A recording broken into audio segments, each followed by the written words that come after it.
नमस्कार.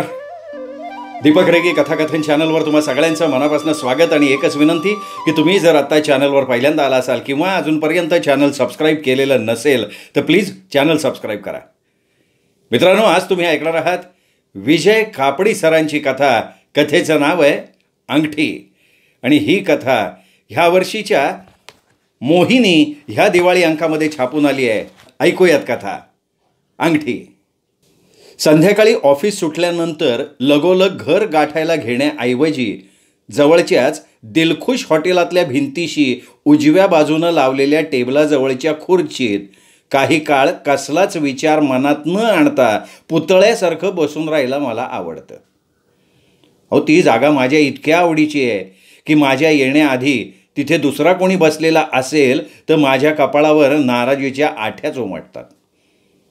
मग मी काही काळ तिथे घोटमळतो आणि खुर्ची रिकामी झालेली दिसली की चटकन पुढे होतो. मी बसल्या बसल्या वेटर दिलखुश स्पेशल चहाचा कप आणून ठेवतो आणि मग कोणाशीही नजरानजर न करता मी तो चहा थेंबा थेंबानं संपवतो. अशा वेळी माझ्या टेबलाशी कोणी आलेलं मला सहसा आवडत नाही, पण कोणीतरी कधी कधी येतो आणि माझ्या आवडीची ऐशी तैशी करून टाकतो. त्या दिवशी नेहमीप्रमाणे असाच बसलेलो असताना अचानक माझ्या टेबलासमोरची खुर्ची खर्र दिशी ओढली गेली आणि पुढच्या क्षणी त्या खुर्चीत कोणीतरी बसल्याचं मला दिसलं. माझा तंद्री भंग करणारा कोण हा नरपुंग म्हणून मी त्याच्याकडे रोखून बघायला लागलो. वयाची 25 ओलांडलेला आणि चेहऱ्यावर काहीशी बावळटाची छटा असलेला तो तरुणसुद्धा माझ्याकडे रोखून बघत असल्याचं मला दिसलं. त्याबरोबर नजर फिरवून मी दुसरीकडे बघायला लागलो. तेवढ्यात त्या तरुणानं आदवीनं मला विचारलं, काका माफ करा काका, तुमचं झालं आहे का? तुम्ही हे टेबल कधी सोडणार आहात? मला त्याच्या आगाऊ प्रश्नाचा राग आला. चहा घेऊन झालाय तेव्हा उठा आणि खुर्ची रिकामी करा असंच जणू काही तो सांगू पाहत होता.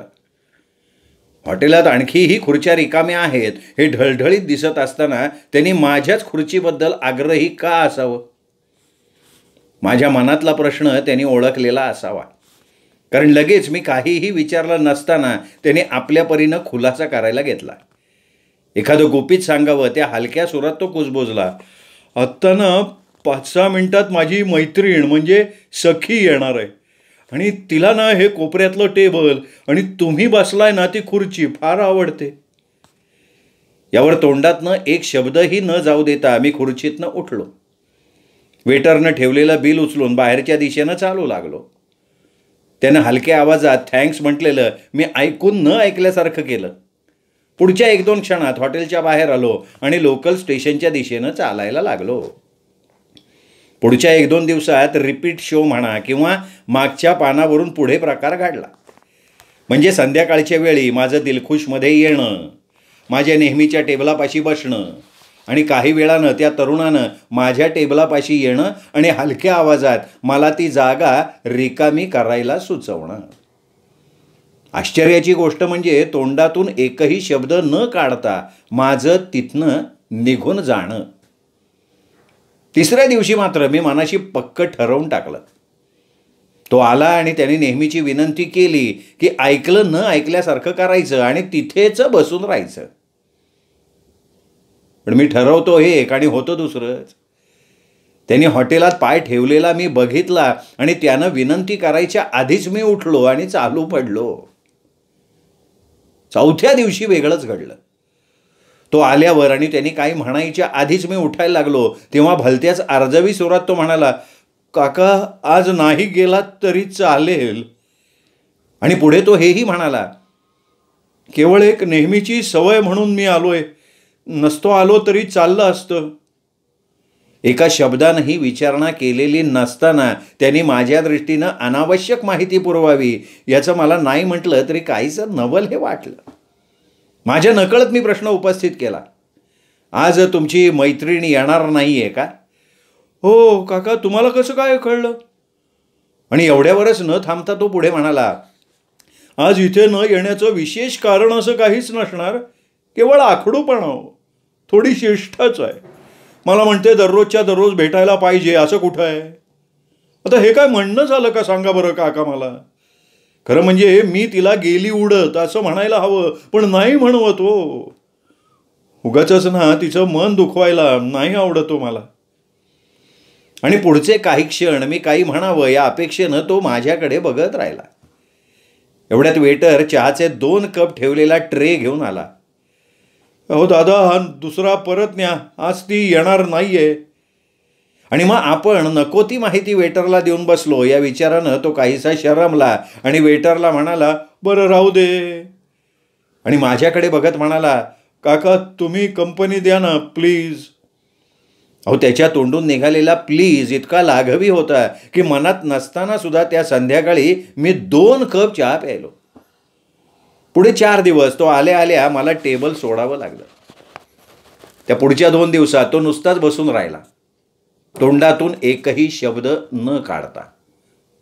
मला दया आली त्याची.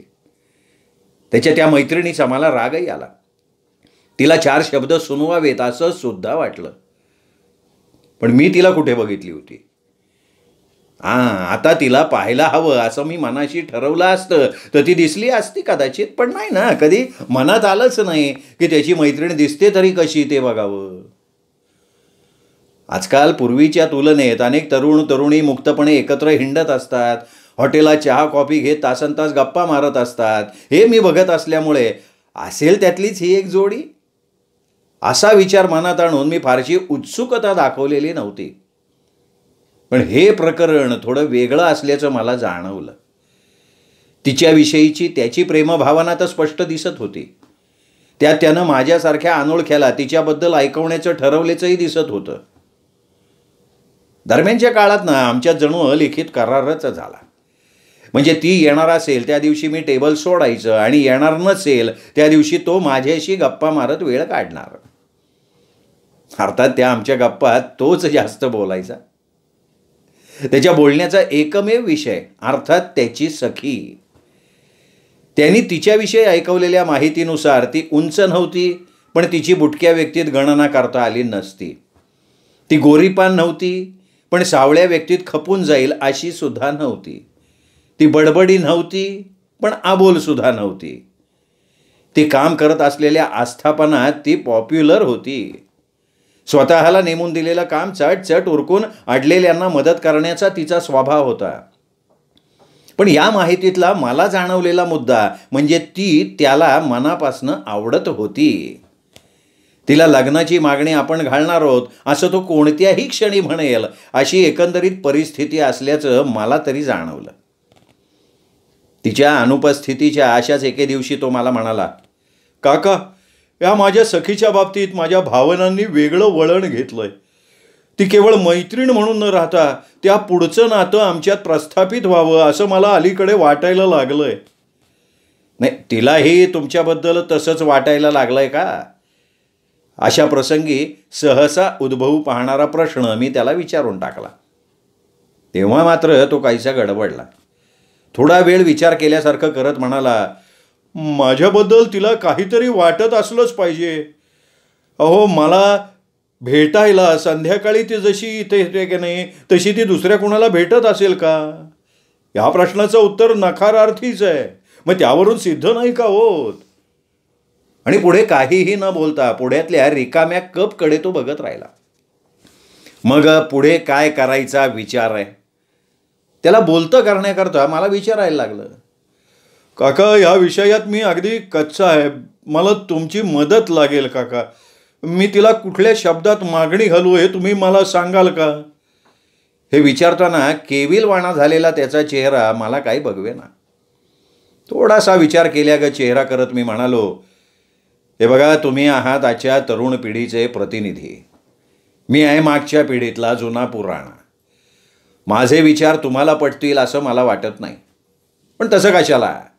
समजा मी असं म्हणालो की तिला विचारण्याऐवजी तुम्ही तिच्या पालकांची भेट घ्या तर तुम्हाला चालेल?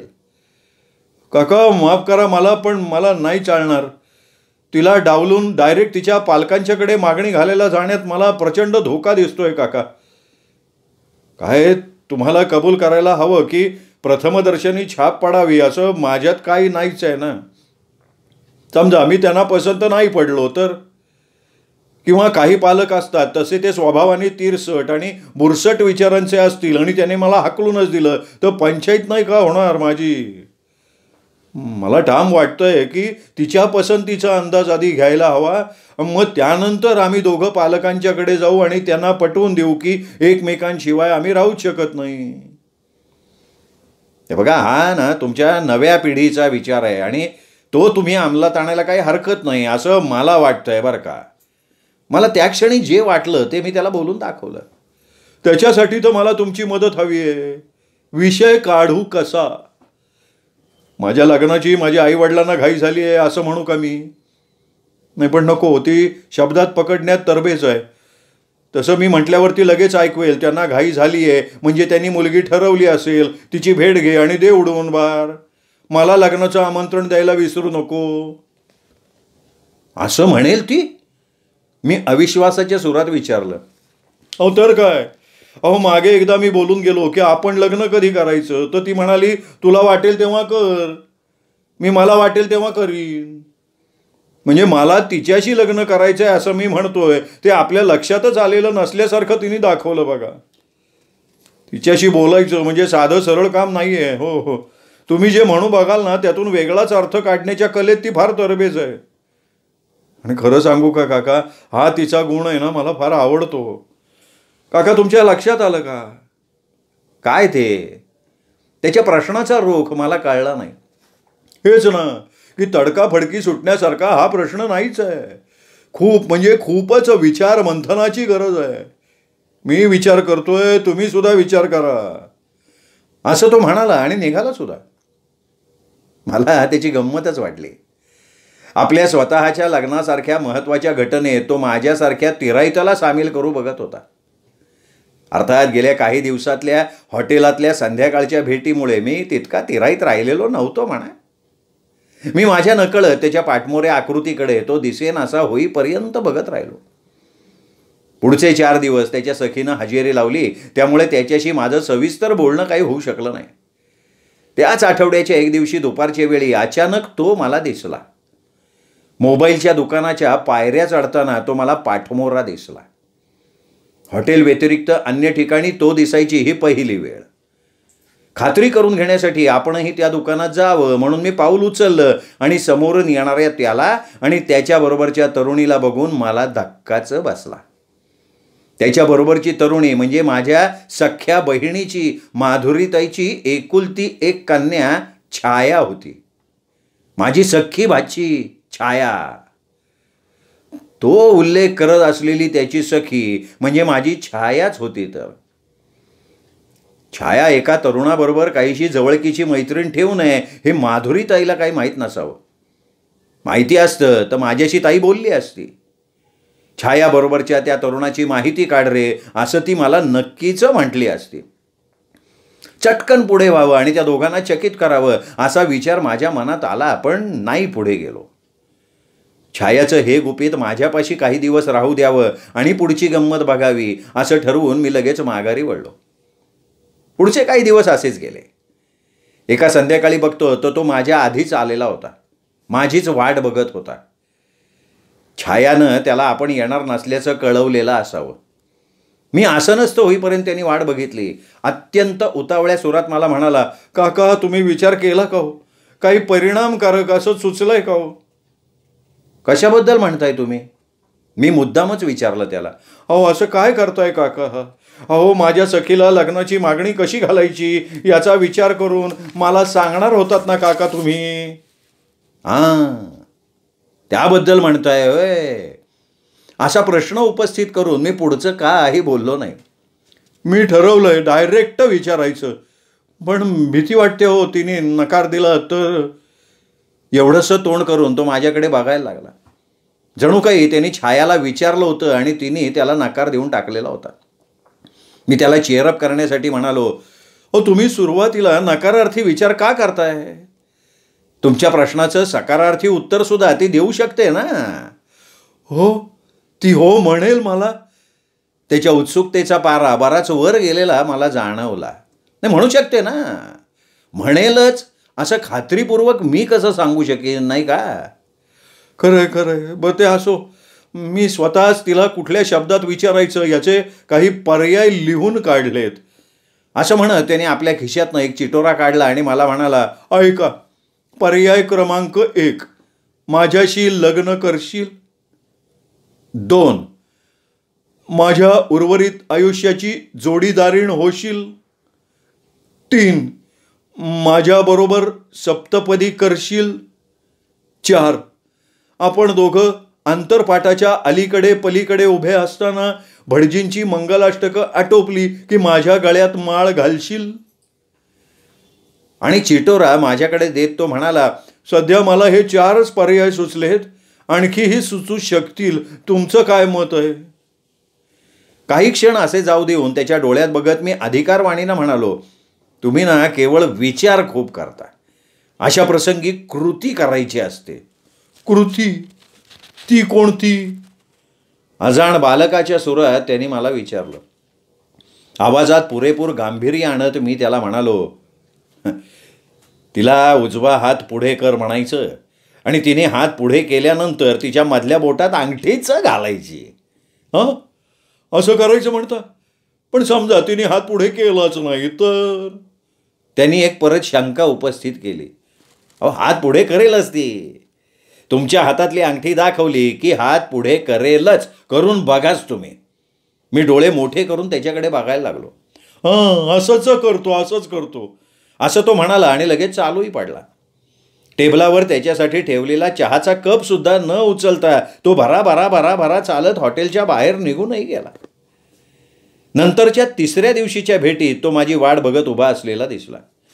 मला खुर्चीवर नीट बसू सुद्धा न देता तो म्हणाला, काका, तुम्ही सुचवलं ते मी केलंय. माझ्या ओळखीच्या सराफाला तिच्या बोटाचं माप देऊन अंगठी तयार करायला सांगितलं सुद्धा. 2 दिवसात अंगठी देईन म्हणालाय. काय झालंय काका, एक अडचण आहे हो. अंगठीचे सगळे पैसे एक रकमी मागतोय तो. मी त्याला EMI पद्धतीनं देतो असं म्हणालो, पण तो ऐकायला काही तयार नाही. पण काका, त्यांनी एक उपाय सुचवला आहे आणि तो उपाय प्रत्यक्षात आणण्यासाठी मला तुमची मदत हवी आहे काका. करणार ना काका तुम्ही मला मदत? नाही, माझी खात्री आहे काका, तुम्ही नाही म्हणणार नाही. तुम्हीच सुचवलेला उपाय मी प्रत्यक्षात आणायला बघतोय ना, नाही का काका? मला त्याच्या बोलण्याचा अर्थ नाही कळला. अंगठीचे सगळे पैसे तुम्हीच भरा असं म्हणतोय काय हा? पण त्यांनी पैसे नाही मागितले. तो म्हणाला, नाही, मला पैसे नको आहेत, पण ही तुमची अंगठी मला द्या. त्याला पैशाऐवजी एखादी किमती वस्तू म्हणजे दागिना हवा आहे. त्या दागिन्याची किंमत मी करायला सांगितलेल्या अंगठीपेक्षा जास्त पाहिजे. माझ्याकडे अंगठीचे पैसे जमले की मी तुमची अंगठी सोडवून आणीन काका आणि तुमच्या हवाली करीन. काका, तुमचा विश्वास आहे ना माझ्यावर? म्हणजे असणारच. इतक्या दिवसांची मैत्री आहे काका आपली. माझ्या अडचणीवर नेमका उपाय तुम्ही सुचवलाय. इतका आपलेपणा आजकाल कोण दाखवतो काका? आणि एवढं सगळं एका दमात बोलून झाल्यावर तो एकटक माझ्या बोटातल्या अंगठीकडे बघायला लागला आणि म्हणाला, जायचं का आपण काका आत्ता त्याच्याकडे? शुभश्य शीघ्रम काका. चांगल्या कामाला वेळ कशाला लावायचा, नाही का काका? त्याला सुचलेला हा तोडगा मला पूर्णपणे अनोखा वाटला. त्याच्या प्रेमप्रकरणाची सांगता यशस्वी होण्याच्या बाबतीत माझी अशा प्रकारे मदत होऊ शकते हे माझ्या गावी सुद्धा नव्हतं. पुढचे काही क्षण मला निस्तब्ध अवस्थेत बघून तो म्हणाला, काका, तुम्ही कसला विचार करताय ते जाणतो मी पैसेच उभे करू शकलो नाही तर तुम्हाला तुमच्या या अंगठीवर पाणी सोडावं लागेल हाच विचार येतोय ना काका तुमच्या मनात? नाही, म्हणजे तुम्हाला असं वाटणं साहजिक आहे. मी कोण, कुठला, मी करतो काय, माझं नाव सुद्धा तुम्हाला माहिती नाही आहे. मी हा अंगठीचा व्यवहार झाल्यानंतर पुन्हा इथे आलोच नाही तर असा सुद्धा विचार तुमच्या मनात आलाय, हो का नाही? मी होय नाही म्हणायच्या आत त्याने आपल्या खिशातल्या पाकिटातनं एक व्हिजिटिंग कार्ड काढलं, माझ्या हातावर ठेवत म्हणाला, मी विनय सोनटक्के, ऑलवेल सॉफ्टवेअर कंपनीत कामाला आहे. पगार बरा आहे माझा. अंगठीचे पैसे मी देऊ शकतो, पण गावाकडे ना माझे आई बाबा राहतात, त्यांना मी पैसे पाठवलेत. तुम्हाला जास्त काळ वाट नाही बघावी लागणार. मी शब्द देतो तुम्हाला, मी कुणाला कधी फसवलेलं नाही आहे काका. त्याच्या व्हिजिटिंग कार्डवरनं नजर फिरवताना मला आठवलं की आमची छायासुद्धा त्याच कंपनीत आहे. तिथेच जमलं असणार दोघांचं. आता तो छायाच्याच कंपनीत नोकरीला आहे म्हटल्यावर माझ्या अंगठीची काळजी ती कसली? माझ्या भाचीचा होऊ पाहणारा नवरा म्हणजे आमचा जावईच की तो. त्याची गरज पुरवायची नाही तर आणखीन कोणाची पुरवायची? एवढं सगळं डोक्यात यायला क्षणभराचाही वेळ लागला नाही. मी माझ्या नकळत उभा राहिलो आणि म्हणालो, चला चला जाऊया सराफाकडे, होऊन जाऊ दे आत्ताच्या आत्ता. पुढच्या तास अर्ध्या तासात सराफाकडचा व्यवहार पूर्ण झाला. तिथून बाहेर पडताना मोठ्या प्रेमभरानं माझा हात आपल्या हातात घेत तो म्हणाला, काका खूप खूप धन्यवाद काका. आता परवाच्या दिवशी अंगठी मिळाली की सखीला प्रपोज करतो आणि भेटतो तुम्हाला आपल्या नेहमीच्या जागी. यावेळी पहिल्यांदाच तुम्ही असाल आणि सखी सुद्धा असेल काका. सराफाच्या दुकानातनं बाहेर येताना विनय सोनटक्केच्या चेहऱ्यावरचा आनंद ओसंडताना दिसला. मी हसतमुखानं त्याचा निरोप घेतला. वाटेत एका कोपऱ्याच्या जागी उभा राहून मी माधुरीताईला फोन लावला. छायाच्या लग्नाचं कुठं जुळत नाही ही तिची काळजी दूर होऊ बघतीये हे तिच्या कानावर मला घालायचं होतं. पण कसलाच सुगावा लागू न देता मी म्हणालो, हां अगं ताई, अगं हॅलो, हां मी बोलतोय. हां बोल की रे, आहेस कुठे? आज आठवण झाली होय ताईची. ऐक ना ताई, येत्या 2 दिवसात तुला सरप्राईज मिळणार आहे बरं का. सरप्राईज? कसलं रे? सांग की. अगं ते आत्ताच सांगितलं तर सरप्राईज कसलं? मी पैज लावून सांगतो, येत्या 2 दिवसात तूच मला फोन करशील. फार कोड्यात बोलतोयस तू, सांग ना काय ते नीट. तुझ्या घरात सोनटक्का फोडणार आहे. यापेक्षा जास्त फोडून नाही सांगता येणार. अच्छा बाय. आणि मी फोन कापला. पुढचे 2 दिवस विनय सोनटक्के हॉटेलात दिसला नाही.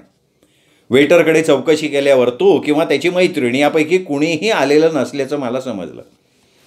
त्या 2 दिवसात कुठल्याही गोष्टीची वाट बघण्यात विलक्षण दमणूक होते याचा मी अनुभव घेतला. ठीक 3ऱ्या दिवशी ऑफिस सुटल्यानंतर दिलखुश हॉटेल गाठलं. दारात उभा राहून माझ्या नेहमीच्या टेबलाकडे बघितलं. विनय सोनटक्के जणू माझीच वाट बघत होता. मला बघताच उठून उभा राहत आणि हात हलवून माझं लक्ष आपल्याकडे वेधवत त्यांनी मोठ्यांदा हाक मारली, काका वेलकम काका, या या या. मी बघितलं. अंगात नवा कोरा आकर्षक ड्रेस घातलेली एक तरुणी त्याच्या शेजारी उभी होती आणि ती आमची छाया नव्हती. दरम्यान मी टेबलापाशी पोहोचलो. सखी, हे काका बरं का, फार दिलदार माणूस आहे. हो हो, असा माणूस शोधून सुद्धा सापडणार नाही. आजचा दिवस मंगलमय झाला ना तो ह्या काकांमुळे. असं म्हणून माझ्याकडे बघत तो म्हणाला, काय बरोबर आहे का नाही काका?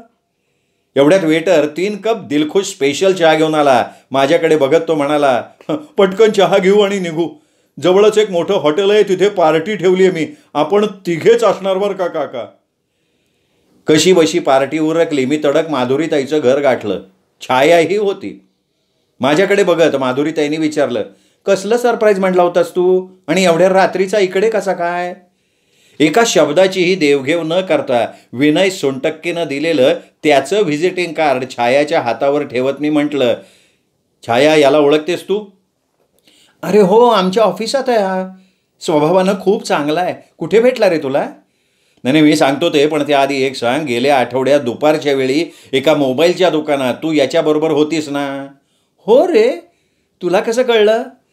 काय झालं माहिती का, त्याचा मोबाईल बिघडला होता. दुरुस्त करून देणारे लगेच देत नव्हते आणि त्या दुकानातले ना सगळेजण मला ओळखतात. माझ्या वशिल्यानं त्यांनी त्याचा मोबाईल लगेच दुरुस्तीला घेतला, तिथल्या तिथे देऊन सुद्धा टाकला. तुला माहीत नसणारच म्हणा, पण आज त्यानं त्याच्या मैत्रिणीला प्रपोज केलं आहे. सखी आठवले असं नाव आहे तिचं. आमच्या ऑफिसच्या शेजारच्या इमारतीतल्या एका ऑफिसमध्ये कामाला आहे ती. चांगली मैत्री आहे त्या दोघांची. तो तिला प्रपोज करणार याची खात्रीच होती मला. आणि एवढं सगळं सांगून छाया मला म्हणाली, पण तू एवढ्या रात्री इथे कसा? आणि आईला सरप्राईज मिळणार आहे म्हणालास, ते कसलं? मी अवाक. सध्या एकच चिंता लागून राहिली आहे. हा लेकाचा विनय सोनटक्के माझी अंगठी परत करणार म्हणालाय, तो सोनियाचा दिवस उजाडणार आहे कधी?